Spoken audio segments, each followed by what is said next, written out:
तो दोस्तों, एक और नया दिन और मैं बलजीत परमार हाजिर हूँ एक नई कहानी, एक नया किस्सा लेकर। आज आपको सुनाएंगे कि दीपक तीनों को भगाने की साजिश बहुत दिनों से चल रही थी। ये अचनचेत नहीं हुआ, ऐसे नहीं हुआ कि अचानक प्रितपाल सिंह ने उसको निकाला, अपने घर पे लेके गया और वो भाग गया। इसकी प्लानिंग कई हफ्तों से चल रही थी और इसका सबूत इस बात से है कि जब जब से ये प्लानिंग चल रही थी, उस प्लानिंग के तहत दीपक टिन्नू का पासपोर्ट बनाया गया, उसकी गर्लफ्रेंड का पासपोर्ट बनाया गया, उनकी टिकट्स खरीदने का इंतज़ाम किया गया और जितना समय इन लोगों को मानसा पहुंचने के लिए लगा, अलग अलग जगह से, उससे बिल्कुल साबित हो जाता है कि CIA स्टाफ के ऑफिसर्स की लॉरेंस गैंग के गुर्गों से बहुत डीप, बहुत अंदर तक गई हुई मिली भगत है, सांठगांठ है। इसके दो नमूने मैं आपको देता हूं। आज लॉरेंस बिश्नोई को मोगा की एक अदालत में पेश किया गया। वहाँ का CIA चीफ इंस्पेक्टर किक्कर सिंह बड़ा अजीब सा नाम है। इसके पहले एक और किक्कर सिंह का नाम मैंने सुना था, जो आज से कोई 40 साल पहले अकाली दल की टिकट से बठिंडा से मेंबर पार्लियामेंट बना था। उस समय के अकाली लीडर संत फतेह सिंह की जीप का ड्राइवर हुआ करता था, लेकिन बठिंडा सीट रिजर्व होने की वजह से कोई और अकाली कैंडिडेट नहीं मिला, तो संत फतेह सिंह के उस ड्राइवर किक्कर सिंह को मेंबर पार्लियामेंट बना दिया गया। उसके बाद आज इतने दहाकों के बाद एक और किक्कर सिंह का नाम आया, लेकिन ये किक्कर सिंह की हरकत देख के पहला किक्कर सिंह वो होता तो वो शर्म से मर जाता। इस किक्कर सिंह ने वो हरकत की है जो कोई पुलिस वाला नहीं करता। एक क्राइम सिंडिकेट के बॉस का गुर्गा कर सकता है। मुझे ये बात कहने में कोई डर नहीं है, कोई शर्म नहीं है कि उस वर्दी वाले इंस्पेक्टर ने अपनी वर्दी की लाज नहीं रखी। पंजाब की पूरी पुलिस फोर्स को शर्मसार किया है।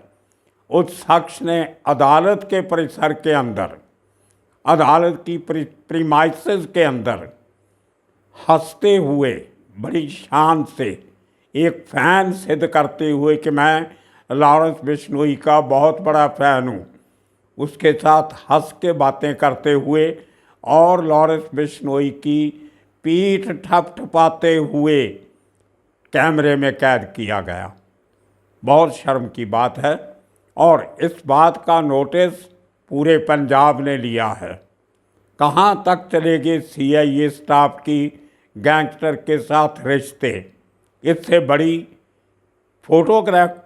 फोटोग्राफिक एविडेंस आपको कहीं और नहीं मिलेगी। इस तरह की करतूतें CIA स्टाफ के दूसरे ऑफिसर भी तकरीबन पंजाब के हर बड़े शहर में करते नज़र आ रहे हैं।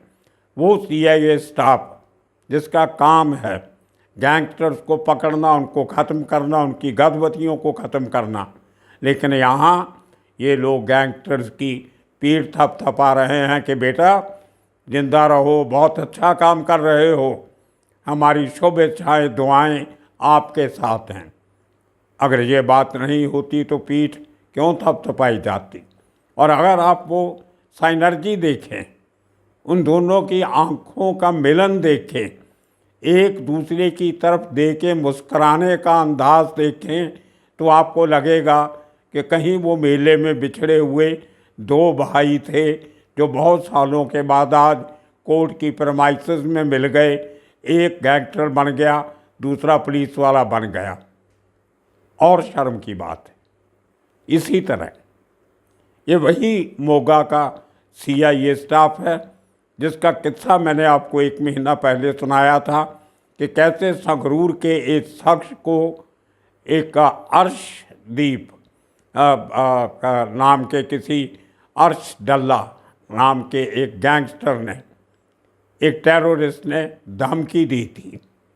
और जब उस आदमी की बातचीत खत्म होती है अर्शदीप के साथ, उसी दिन सुबह 7 बजे उसके घर पे मोगा से 100 मील से ज़्यादा का सफ़र करके संगरूर के पास जाके उस आदमी को उठा के मोगा लाया जाता है। इसी किक्कर सिंह का स्टाफ उसको लेके आता है कि तुमने एक बहुत बड़े गैंगस्टर से बात की है जो हमने रिकॉर्ड की है। मज़ेदार बात देखिए, मोगा पुलिस के CIA स्टाफ के पास, किक्कर सिंह के पास, उसके साथियों के पास उस इतने बड़े गैंगस्टर का मोबाइल नंबर है और वो जिनसे बातें करता है फॉरेन में बैठा हुआ, कनाडा से, ऑस्ट्रेलिया से या कहीं और से, उस शख्स की बात रिकॉर्ड करते हैं। उस रिकॉर्डिंग में वो गैंगस्टर संगरूर के उस किसान को उसकी ज़मीन को लेके धमकी दे रहा है और CIA स्टाफ उसी विक्टिम को जो फरियादी है उसको उसके घर से उठा के मोगा ले आते हैं और उससे पैसे के लेन देन की सौदेबाजी करते हैं। लेकिन वो आदमी डरा नहीं, उसने इस मामले की शिकायत की, लेकिन आज तक कोई FIR इन CIA स्टाफ मोगा के खिलाफ दर्ज नहीं हुई। उस आदमी ने DGP के दफ्तर तक का दरवाज़ा खटखटाया। और ऐसे लोग जो इस तरीके से गैंगस्टरों के साथ मिले हुए हैं, उसके गुर्गे जो अर्शदीप के हैं, उनके नंबर इनके सबके पास हैं। जिन लोगों से वो बात करते हैं, धमकाते हैं, डराते हैं, उनसे तो पैसे की मांग की जाती है, लेकिन इन गैंगस्टर्स पे एक्शन नहीं होता। उसी अर्शदीप के 2 आदमी कल दिल्ली पुलिस ने पकड़े हथियारों के साथ। जो काम मोगा पुलिस को करना चाहिए था, इतनी एविडेंस होने के बाद वो दिल्ली पुलिस के स्पेशल सेल ने किया। अब क्या सोच सकते हो कि ये लोग आपको गुर्गों से बचाने के लिए, गैंगस्टर्स को बचाने के लिए कोई काम करेंगे? कभी नहीं। दूसरी तरफ ये लोग उनकी पीठ थपथपाते हैं, उनको अपने कब्ज़े से भगाते हैं और बड़े दिनों की लंबी प्लानिंग में हिस्सेदार बनते हैं। अगर मानसा में दीपक टिन्नू को भगाने की साजिश नहीं रची जाती इतने लंबे समय से, तो वो भाग नहीं सकता था। पहले साजिश कैसे बनी ये आपको समझना पड़ेगा। अगर जो प्रितपाल सिंह का कहना है कि मैं इसको हथियारों की और हैंड ग्रेनेड्स की रिकवरी करने के लिए लॉकअप से निकाल के लेके जा रहा था, कुछ समय ऐसा हुआ कि मैं अपने घर ले गया और वहाँ से वो आदमी सुबह कब भागा उसको ये भी पता नहीं। उसका कहना है कि उसको नींद आ गई थी, वो सो गया। अरे भाई, आप इतने बड़े गैंगस्टर को लेके जा रहे हो, हथियारों की रिकवरी करने जा रहे हो अकेले, बिना हथकड़ी के। दीपक टिन्नू को हथकड़ी नहीं लगाई गई, क्यों? सबसे बड़ा सवाल, क्योंकि मिली भगत थी। अगर आपने हथियार सीज करने जाना है, आप 8-10 आदमी साथ में लेके जाते हो, वहाँ पे रिकवरी करनी होती है, वहाँ पे पंचनामा करना होता है, वहाँ पे कागजी कार्रवाई करनी होती है, जगह का मुआयना करना होता है। इतने बेवकूफ़ कैसे बन गए आपके? एक गैंगस्टर ने कह दिया चलो मेरे साथ, मैं हथियार देता हूँ, और आप चल पड़े और अपने घर में ले गए उसको और जाके सो जाते हो। हथियार रिकवर करने नहीं जाते, आप सो जाते हो और वो आदमी भाग जाता है। अब प्लानिंग कैसे हुई? उसकी प्रेमिका, उसकी गर्लफ्रेंड जतिंदर कौर उर्फ ज्योति, लुधियाना की रहने वाली, जीरकपुर के पार्लर में काम करती है। जीरकपुर चंडीगढ़ के साथ जुटा हुआ इलाका है। मानसा वहाँ से बहुत दूर पड़ता है, 4, साढ़े 4, 5 घंटे का सफ़र हो जाता है। यहाँ जीरकपुर से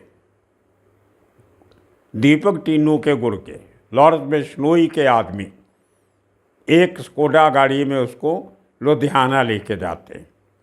तकरीबन 3 घंटे का सफ़र। वहाँ पे शॉपिंग की जाती है। दीपक टिन्नू के लिए कपड़े खरीदे जाते हैं, मैंने आपको बताया कल, एक बैग खरीदा जाता है, सब खरीदो फरोख्त होती है।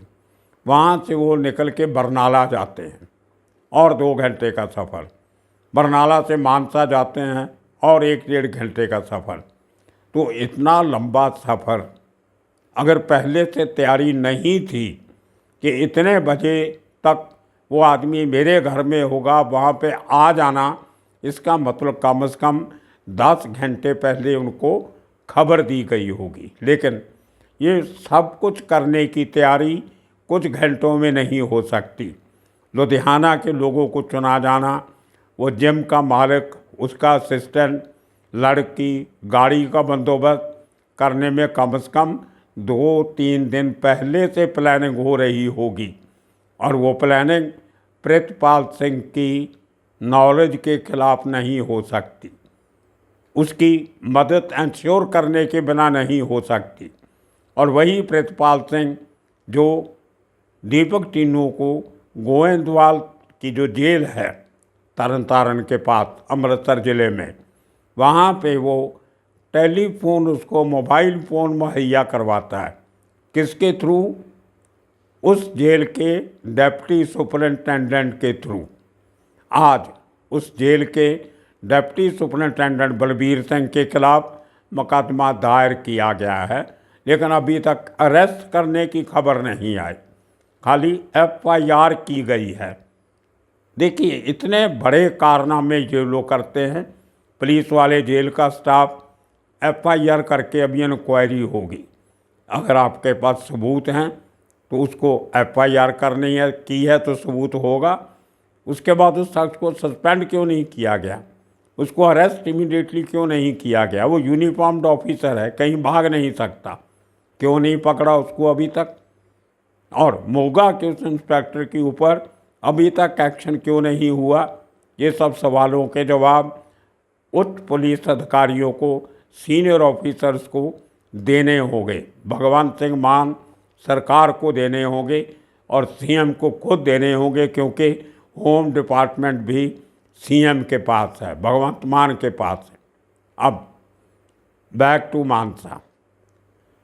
एक खाली अकेली ज्योति, गर्लफ्रेंड, वो ही पूरे 11 बजे मानसा नहीं पहुंचती है।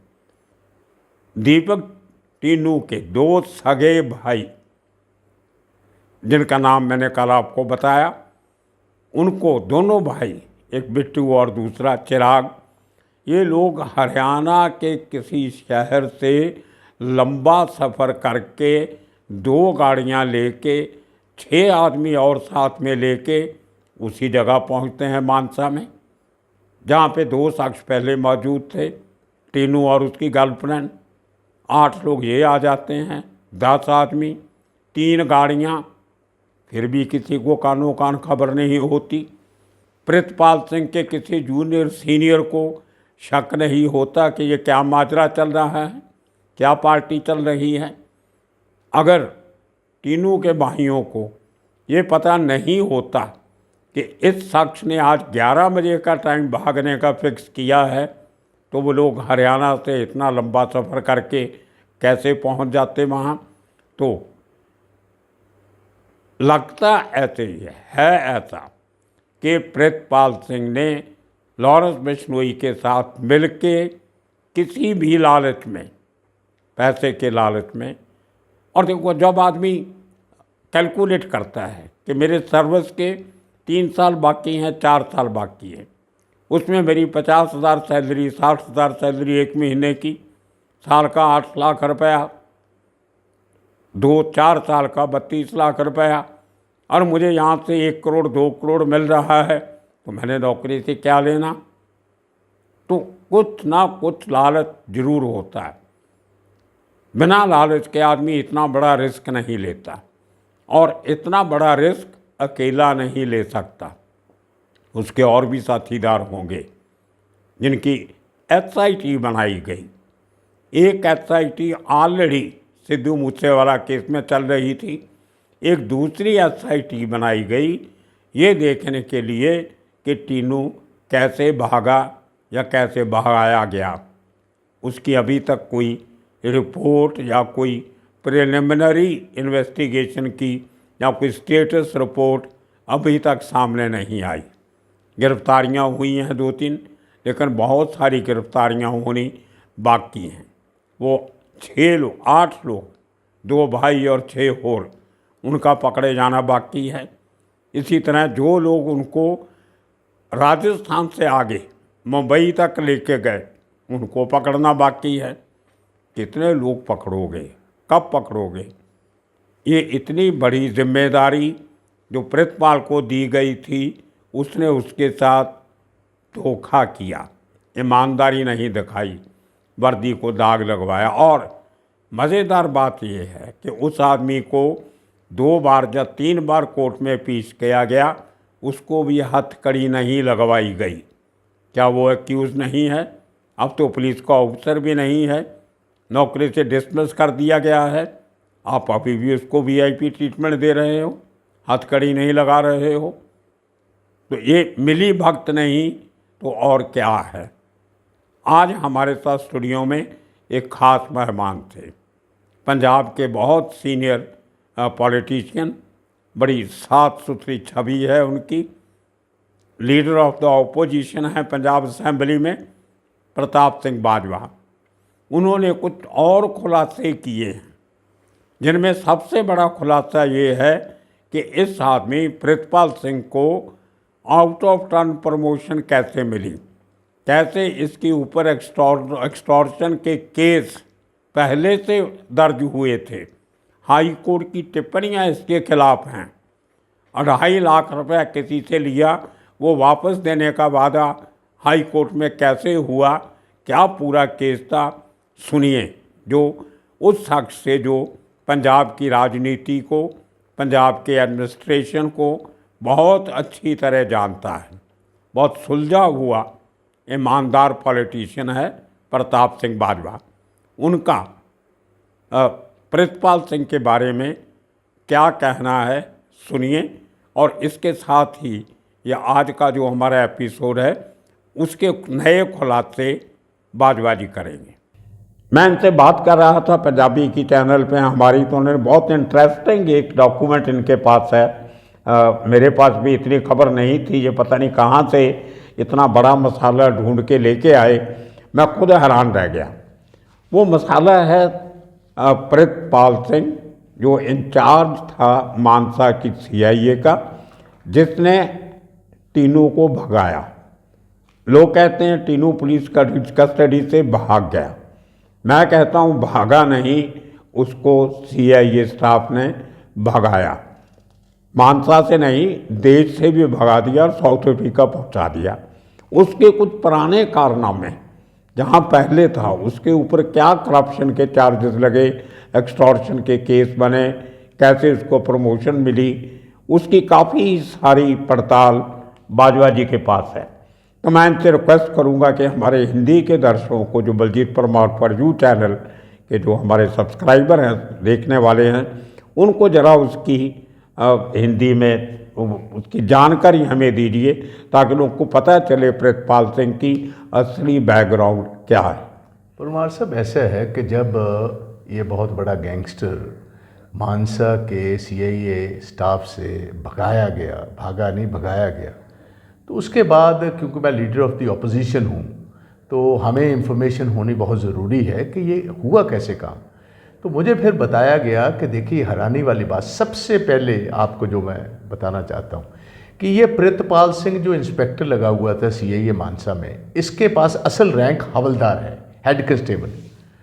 और police, Punjab police service rules के मुताबिक अगर आपने कोई एक्सेप्शनली कोई बड़ा काम किया हो, कोई बहुत अच्छी ड्यूटी की हो, किसी बड़े गैंगस्टर को या बड़े चोर को पकड़ा हो, या बहुत बड़ी कोई क्राइम की गुथली सुलझाई हो, तो आपको एक एक्स्ट्राऑर्डिनरी प्रमोशन दी जाती है, जिसको ORP कहते हैं।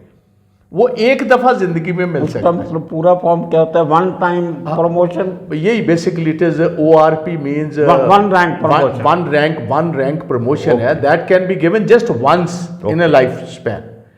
तो इसको अब ये इंस्पेक्टर लग गया। और ये आपको एक जानकारी देना चाहता हूँ, 2021 में ये एक चौकी है बलवान, उसका नाम है बलवान चौकी, पुलिस स्टेशन सदर धूरी, जो आज चीफ मिनिस्टर भगवंत मान का असेंबली हल्का है, और इससे पहले वो पार्लियामेंट का हल्का था, उसमें ये इंचार्ज लगा हुआ था जी। एक एक्सटॉर्शन का केस आया जिसमें पंजाब पुलिस के कुछ लोगों ने कुछ लोगों से कोई 25 लाख रुपया करप्शन के जरिए, फरौती के जरिए लिया, और वो पार्टी फिर हाई कोर्ट में चली गई। ऑनरेबल हाई कोर्ट ने इनके खिलाफ जो ऑब्जर्वेशंस की, उसमें एक बड़ी सीरियस ऑब्जर्वेशन थी कि जब पूछा गया कि इन लोगों को पैसे दिलाए जाएं, तो उन्होंने एक रिपोर्ट में ये बात कही थी कि हमारे 2 ASIs ने 2.5 लाख रुपया अपने हिस्से का वापस कर दिया है। उसमें प्रितपाल सिंह ने ऑन रिकॉर्ड माना कि 2.5 लाख मैंने लिया था मगर वापस कर दिया। मगर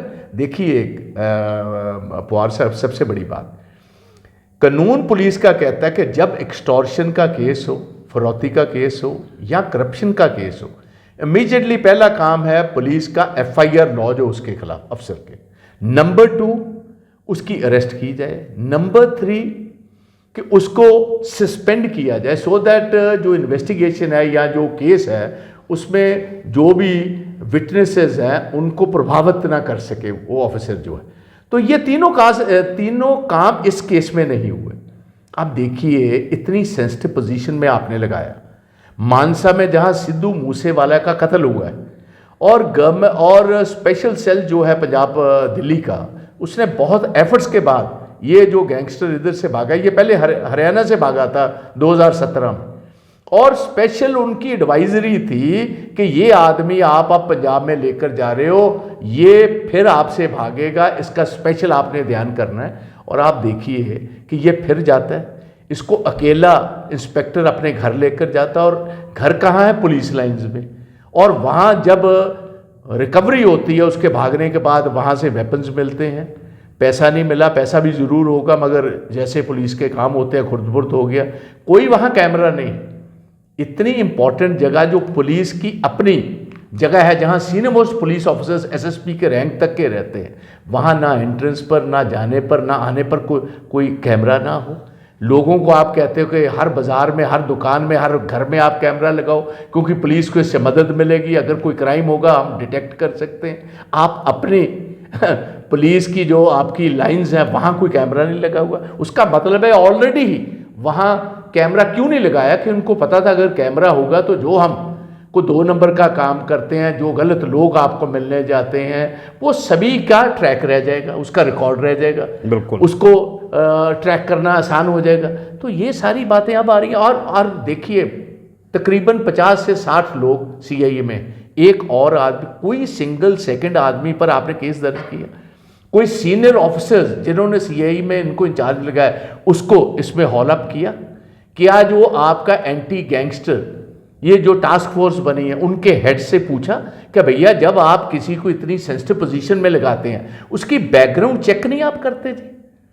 हाई कोर्ट ने जिसके खिलाफ एडवर्स कमेंट्स दिए हों, जिसको अब तक वैसे ही बर्खास्त होना चाहिए था पुलिस फोर्सेस से, अब आप 311 दफा लगाकर उसको नौकरी से निकाल रहे हो। अगर ये पहले ही आपने सही काम, इसका टोटल रिकॉर्ड ठीक रखा होता तो ये तो पहले पुलिस फोर्स से बाहर निकालने वाला आदमी था, और इतना बड़ा नुकसान करने के बाद अब ये हुआ।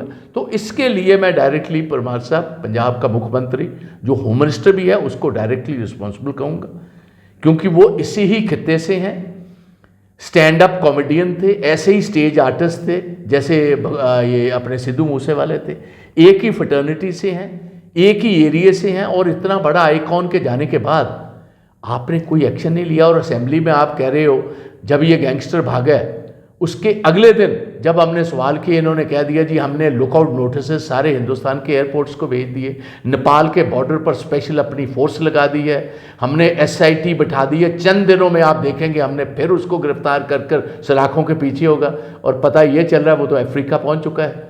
क्या आज रिस्पॉन्सिबिलिटी भगवंत मान की नहीं है? अगर नैतिक जिम्मेवारी ये समझते हों तो कम से कम, और कुछ नहीं, अगर खुद इस्तीफा नहीं दे सकते, कम से कम मैं उनको एज ए कुलीग ये बात कहूँगा, भगवंत मान जी ये महकमा आप उस आदमी को दीजिए। आपकी पार्टी में कुछ ऐसे लोग हैं जो इंडियन पुलिस सर्विसेज में काम किए, जिनका तजर्बा है पुलिस का, कम से कम उनको महकमा दीजिए। आप अपना स्टेज आर्टिस्ट वाला, स्टैंड अप कॉमेडियन वाला काम ही आप करते रहिए, और जो आदमी कॉम्पिटेंट हैं जिस महकमे के, उनको वो महकमा दीजिए, सो दैट पंजाब के लोगों की ज़िंदगी और उनकी लाइफ हम प्रोटेक्ट कर पाएँ। ये मेरी बात है। कम से कम होम डिपार्टमेंट ही किसी और कैपेबल आदमी को दे दें, मुख्यमंत्री बने रहें, वो शख्स जिसको होम डिपार्टमेंट चलाना आता हो, शायद वो भी नहीं करेंगे मान जी। मान का सवाल ही। तो दोस्तों आपने सुना बाजवा जी के ख्याल, आगे भी इनसे बातचीत करते रहेंगे, तो जुड़े रहिए हमारे साथ, ये पूरा एपिसोड आप देख लें। सो दोस्तों सुना आपने, एक एक्सपीरियंस्ड पॉलिटिशियन इस शख्स के बारे में क्या कह रहा है। आने वाले दिनों में और किस्से कहानियाँ लेके फिर हाजिर होंगे। तब तक के लिए आप सबका शुक्रिया, धन्यवाद।